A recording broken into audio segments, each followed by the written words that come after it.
Halo teman-teman, perkenalkan nama saya Madan, saya dari Prodi PPKN Universitas Nusantara PGRI Kediri. Jadi sekarang saya berada di Desa Ngampel di kediaman Ibu Siti. Nah, kami di sini ini mau melihat sekaligus mengamati mengenai tradisi mendem batur bayi. Nah, tradisi mendem batur bayi ini merupakan tradisi yang dilakukan oleh masyarakat Jawa sebagai penghormatan terhadap ari-ari atau plasenta yang menemani seorang bayi selama 9 bulan di dalam kandungan. Nah, ari-ari ini berfungsi sebagai pemberi nutrisi kepada si jabang bayi agar si jabang bayi ini bisa bertumbuh sesuai dengan perkembangan janin. Nah, seperti apa sih tradisi mendem batur bayi ini? Yuk, mari kita lihat.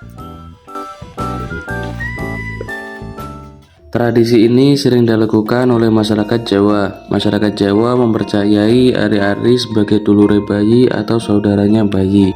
Orang Jawa sendiri seringkali menyebutnya sebagai kakang kawah adi ari-ari sedulur papat limo pancer.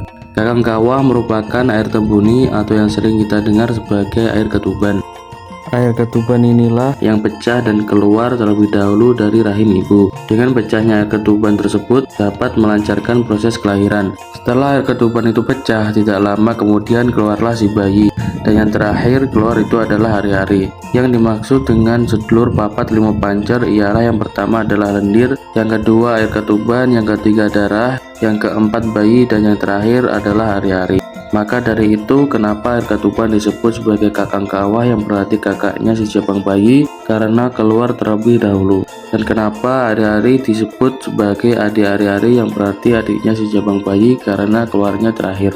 Mereka semua itulah yang menjadi dulur atau saudara si bayi di dalam rahim ibu. Dan orang Jawa sendiri meyakini bahwa mereka semua itu menjadi saudara kita selamanya. Dalam artian tidak putus hubungannya meskipun sudah tidak dalam satu rahim ibu. Mitosnya masyarakat Jawa percaya bahwa penguburan ari-ari merupakan sesuatu yang wajib dilakukan. Karena jika tidak dilakukan, masyarakat percaya bahwa akan terjadi hal-hal buruk menimpa bayi yang baru lahir itu.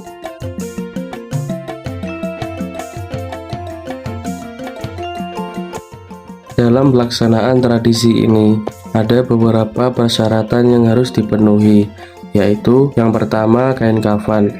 Kain kafan sebagai representasi wujud penguburan manusia yang meninggal dunia. Yang kedua ada kain 7 warna. Yang ketiga ada bunga-bungaan seperti bunga mawar, melati, dan lain-lain. Bunga ini berfungsi sebagai pewangi area penguburan ari-ari. Yang keempat bumbu dapur. Yang kelima pensil dan buku. Pensil dan buku ini berfungsi sebagai pengharapan orang tua terhadap anaknya kelak agar menjadi seseorang yang senang belajar dan menulis. Yang keenam, tempat untuk mengubur ari-ari. Ari-ari dikubur di depan rumah. Apabila anak yang keluar itu seorang laki-laki, maka tempat penguburannya di sebelah kanan pintu rumah. Dan apabila yang keluar anak perempuan, maka tempat penguburan ari-ari di sebelah kiri pintu rumah. Yang ketujuh, kendi yang terbuat dari tanah sebagai wadah ari-ari nanti pada saat penguburan. Yang kedelapan, ember yang dilubangi di bagian tengah. Ember ini berfungsi sebagai pelindung ari-ari agar ari-ari tidak didatangi oleh hewan seperti kucing ataupun ayam. Yang kesembilan, ada uang logam. Yang kesepuluh, lampu atau penerangan. Lampu atau penerangan ini berfungsi untuk memberikan tanda bahwa ada ari-ari yang telah dikubur di tempat tersebut dan agar tidak didatangi hewan. Lampu ini dinyalakan selama kurang lebih 1 tahun setiap malamnya. Nah, itu tadi pembahasan mengenai tradisi mendem batur bayi. Perlu diingat bahwa kita sebagai generasi muda harus mengetahui tradisi ini agar kelak saat kita sudah mempunyai seorang anak, kita bisa memperhatikannya. Melalui video ini, saya berharap generasi muda lebih mengenal tradisi ini sebagai warisan dari nenek moyang kita agar tradisi ini tidak punah. Sekian dari saya, ada kurang lebihnya saya mohon maaf. Wassalamualaikum warahmatullahi wabarakatuh.